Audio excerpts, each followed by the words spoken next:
अवधूत चिंतन श्री गुरुदेव दत्त श्री स्वामी समर्थ. हॅलो, मी Priyanka. Welcome back to Priyanka's all content. तर सध्या श्रावण महिना चालू आहे. श्रावण महिन्यामध्ये आपण गुरुचरित्र पारायण करतो. काही जणांच्या घरामध्ये तर दर महिन्याला एक गुरुचरित्र पारायण केलं जातं. काही जण दत्त जयंती विशेष करतात. अशा पद्धतीने गुरुचरित्र पारायण केलं जातं.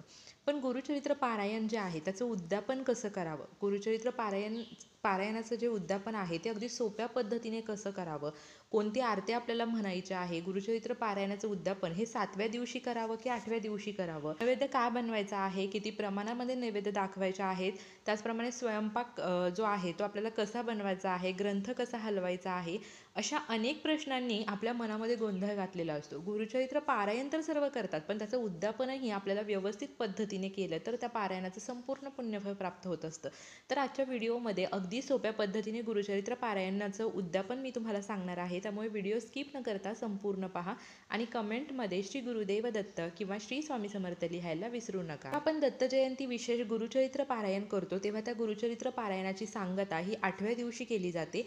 आणि इतर वेळी जे गुरुचरित्र पारायण आपण करतो, म्हणजे जसं की आता श्रावण महिन्यामध्ये आपण जे गुरुचरित्र पारायण करतो किंवा दर महिन्याला करतो, किंवा स्वामी समर्थ महाराजांचे काही विशेष दिवस, दत्त महाराजांच्या विशेष दिवशी आपण जे पारायण करतो त्या पारायणाची सांगता ही 7व्या दिवशीच केली जाते. तर सध्या श्रावण महिना चालू आहे. तुम्ही जर गुरुचरित्र पारायण केलं असेल, म्हणजे सुरू केलं असेल किंवा करणार असाल, तर त्याचं उद्यापन तुम्हाला 7व्या दिवशी करायचं आहे. गुरुचरित्र पारायणाची सांगता ही तुम्ही 7व्या दिवशीही करू शकता, 8व्या दिवशीही करू शकता. जर तुम्हाला काही इमर्जन्सी असेल, नाही 7व्या दिवशी जमलं 8व्या दिवशी करा. 7व्या दिवशी करणं, 8व्या दिवशी करणं ही योग्य पद्धत आहे. ज्या दिवशी तुम्ही पारायणाची सांगता करणार आहात, सकाळी लवकर उठा, स्नान करा, स्वच्छ वस्त्र परिधान करा, आपली नित्य देवपूजा करा आणि जेवढे अध्याय राहिले आहेत ते अध्याय तुम्हाला वाचून घ्यायचे आहे, नमस्कार करायचा आहे आणि त्यानंतर तुम्हाला स्वयंपाक बनवायला लागायचा आहे. आता स्वयंपाकामध्ये तुम्हाला काय बनवायचं आहे, तर तुम्ही पुरणपोळीचा स्वयंपाक करू शकता. तुमची जी इच्छा आहे त्यानुसार तुम्ही स्वयंपाक करा. मी सांगते म्हणून तुम्ही पुरणपोळीच करावी असं काही नाही. तुमच्यात यथाशक्ती तुमची जी इच्छा असेल ते तुम्ही बनवू शकता. तुम्ही वरण भात, चपाती भाजी बनवू शकता. गोडामध्ये तुम्ही शिरा बनवू शकता, नारळी भात बनवू शकता. पण तुम्हाला सर्वात महत्त्वाचा एक पदार्थ बनवायचा आहे, तो म्हणजे घेवड्याची भाजी. घेवड्याच्या भाजीशिवाय गुरुचरित्र पारायणाची सांगता ही अपूर्ण आहे. त्यामुळे घेवड्याची भाजी बघा एन टाईमला मिळत नाही, तर तुम्ही आधीच आणून ठेवा आणि घेवड्याची भाजी तुम्हाला गुरुचरित्र पारायणाच्या सांगतेमध्ये करायची आहे. तेव्हाच तुमचं गुरुचरित्र पारायणाचं उद्यापन हे पूर्ण होत असतं. स्वयंपाक अगदी सात्विक पद्धतीने बनवायचा आहे. यामध्ये कांदा लसूणचा वापर करू नका. स्वयंपाक करून झाल्यानंतर तुम्हाला नैवेद्याची 4 ताटं बनवायची आहेत. आता तुम्ही म्हणाल की 4 ताटं कशासाठी, तर एक ताट तुम्हाला दत्त महाराजांसाठी बनवायचं आहे, एक ताट तुम्हाला श्री गुरुचरित्र या ग्रंथासाठी बनवायचं आहे, एक ताट तुम्हाला श्री स्वामी समर्थ महाराजांसाठी बनवायचं आहे आणि एक ताट आपल्याला आपल्या कुलदेवीसाठी बनवायचं आहे. प्रत्येक नैवेद्यावरती तुम्हाला तुळशीपत्र ठेवायचं आहे, कारण तुळशीपत्राशिवाय आपला नैवेद्य अपूर्ण असतो. पाण्याने भरीव चौकोन करून त्याच्यामध्ये ही 4 ताटं तयार केलेली तिथे तुम्हाला ठेवायच्या आहेत. हातामध्ये थोडंसं पाणी घेऊन 3 वेळेला तुम्हाला गायत्री मंत्र म्हणायचा आहे. ओम भूर्भुवः स्वः तत्सवितुर्वरेण्यं भर्गो देवस्य धीमहि धियो यो न प्रचोदयात असा मंत्र म्हणून वेळेला तुम्हाला ताटाच्या कडेने पाणी फिरवायचं आहे. त्यानंतर हातामध्ये पाणी घेऊन तुम्हाला म्हणायचं आहे ओम प्राणाय स्वाहा, ओम अपानाय स्वाहा, ओम व्यानाय स्वाहा, ओम स्वानंदाय स्वाहा, ओम समानाय स्वाहा असं म्हणायचं आहे. आणि त्यानंतर तुम्ही देवाला प्रार्थना करू शकता की हे देवा, मी माझ्या यथाशक्ती हा नैवेद्य बनवलेला आहे, तो नैवेद्य तुम्ही ग्रहण करा, संतुष्ट व्हा आणि आशीर्वाद द्या. त्यानंतर तुम्ही म्हणू शकता की श्री गुरुदेव दत्त महाराज यांच्या चरणात नमस्तू, श्री स्वामी समर्थ महाराजांच्या चरणात नमस्तू, श्री गुरुचरित्र या ग्रंथाच्या चरणात नमस्तू, श्री कुलदेवीच्या चरणात नमस्तू अशा प्रकारे म्हणून ते पाणी तुम्ही खाली सोडू शकता.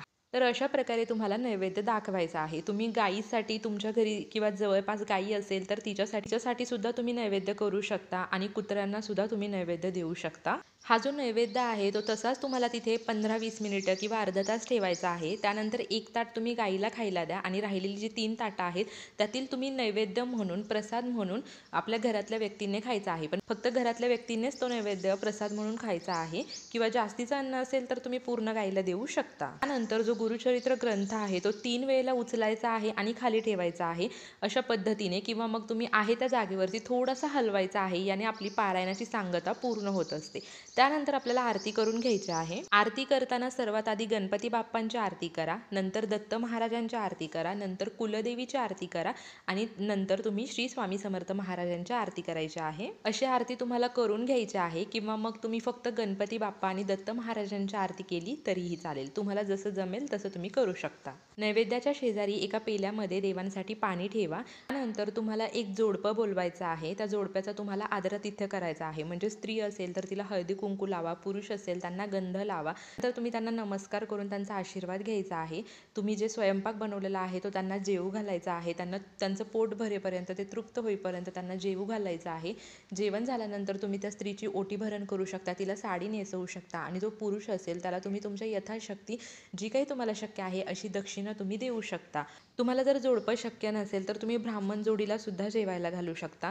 तेही तुम्हाला शक्य नसेल, तुम्ही शिधा काढून ठेवायची आहे. 2 व्यक्ती जेवतील किंवा एक संपूर्ण कुटुंब जेवेल एवढी शिधा तुम्ही काढून देवघरामध्ये सेपरेट ठेवा आणि जेव्हा तुम्हाला जाणं शक्य होईल तेव्हा तुम्ही ती ब्राह्मणांना नेऊन द्या किंवा गुरुजींना नेऊन द्या किंवा जवळपास असणाऱ्या मंदिरांमध्ये बघा गुरुजी असतात, तिथे तुम्ही त्यांना दान केलं तरीसुद्धा चालेल किंवा जवळपास दत्त महाराजांचं, स्वामी समर्थ महाराजांचं मंदिर असेल तर त्या मंदिरामध्ये अर्पण केलं तरीसुद्धा चालेल. ही जी सांगतेची पद्धत मी सांगितलेली आहे हे घरी जे गुरुचरित्र पारायण करतात त्यांच्यासाठी आहे. केंद्रामध्ये जे गुरुचरित्र पारायण केलं जातं तिथे तुम्हाला सांगितलं जातं की सांगता कशी केली जाते. त्यामुळे तुम्ही ही जी सांगतेची पद्धत आहे ती तुम्ही जर घरी पारायण करत असाल तर अवलंबा. गुरुचरित्र पारायण करत असताना या साप्ताहिक काळामध्ये आपल्याला आपल्या घरामध्ये खूप सकारात्मकता ठेवायची आहे. कोणाविषयी वाईट बोलायचं नाही आहे. घरामध्ये आपल्या सतत आनंदाचं वातावरण राहील याची काळजी घ्यायची आहे.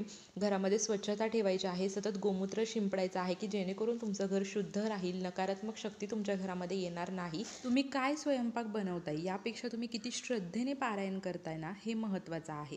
मग तुम्ही असं वाईट वाटून घेऊ नका की माझ्याकडून पुरणपोळीच करणं झालं नाही किंवा काय. तुमच्या यथाशक्ती तुम्हाला जे शक्य आहे ते बनवा, कारण तुमचा भाव महत्त्वाचा आहे, तुमची सेवा करणं महत्त्वाचं आहे. किती जास्तीत जास्त स्वयंपाक करताय, किती चांगले पदार्थ करताय ना याच्याशी काहीही घेणं देणं नसतं. फक्त घेवड्याची भाजी महत्त्वाची असते, मग बाकी तुम्ही काहीही करू शकता आणि त्याच्यामध्ये घेवड्याची भाजी करा. तर अशा प्रकारे गुरुचरित्र पारायणाची सांगता करा. दत्तप्रभू तुमच्यावरती प्रसन्न होतील, आशीर्वाद देतील आणि तुमच्या सर्व मनोकामना पूर्ण होतील.